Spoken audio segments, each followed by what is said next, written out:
Bonjour à tous et bienvenue dans notre émission Vision stratégique du mois de juin 2018. Dans quelques instants, nous parcourons avec David Willems, membre du comité d'investissement, les décisions prises par KBC ce mois-ci. Bonjour David. Bonjour Fabien. Alors David, la croissance économique a-t-elle été en panne au premier trimestre ? Non, pas vraiment. Certes, il est vrai que pour la plupart des régions, on a vu une croissance économique un peu plus faible au premier trimestre 2018 par rapport au trimestre précédent.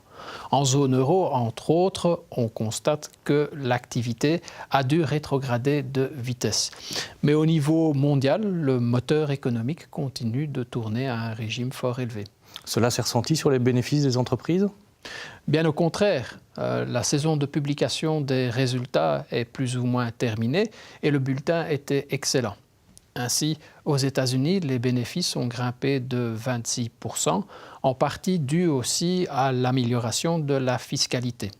Les perspectives restent également fort encourageantes. En zone euro, les profits ont grimpé de 14%, mais là on constate quand même que la forte appréciation de l'euro fin 2017 a pénalisé quelque peu le chiffre d'affaires et les bénéfices des entreprises. Le dollar s'est renforcé. Comment expliquer ce regain de tonus ?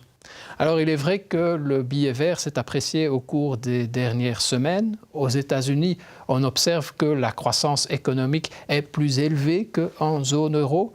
Le taux d'inflation est également plus important et le taux de chômage est particulièrement faible, ce qui crée une certaine pression au niveau de la Banque centrale américaine pour continuer à augmenter les taux d'intérêt. En zone euro, par contre, on a eu quelques déceptions sur la croissance économique et sur l'inflation, ce qui a semé quelques doutes sur la politique monétaire de la Banque centrale européenne. Comment les marchés boursiers ont-ils réagi à la hausse des bénéfices des entreprises ?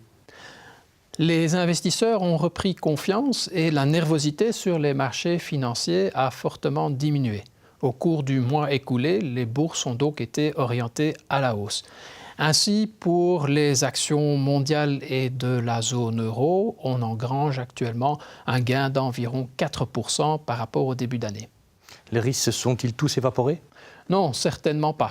Il est vrai que le risque d'une guerre commerciale entre la Chine et les États-Unis a un peu diminué suite aux négociations favorables des derniers jours. Par contre, en Italie, le nouveau gouvernement voudra augmenter les dépenses et va donc vers la confrontation avec l'Union européenne sur le front budgétaire. Également, au Moyen-Orient, la situation reste préoccupante. Allons-nous modifier notre stratégie d'investissement ce mois-ci ? Oui, nous réduisons la part action de 2,5% après le beau rallye boursier observé.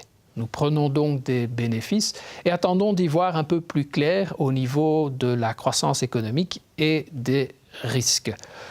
Le contexte global d'investissement reste cependant favorable, ce qui veut dire que nous restons investis au-dessus de la norme en actions. Alors de quelles actions allons-nous nous séparer ?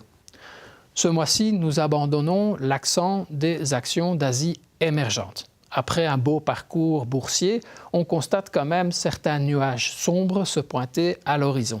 Ainsi, la hausse des taux d'intérêt aux États-Unis peut freiner le cours des actions. On constate aussi une dynamique économique plus faible et donc certains analystes revoient à la baisse leurs perspectives et deviennent moins optimistes. Donc un peu plus de prudence, mais pas d'avis négatif. Merci David. Je t'en prie Fabien. Merci à tous de nous avoir suivis. Si vous avez la moindre question, n'hésitez pas à contacter votre private banker KBC. Nous espérons vous revoir nombreux dans l'une de nos prochaines émissions.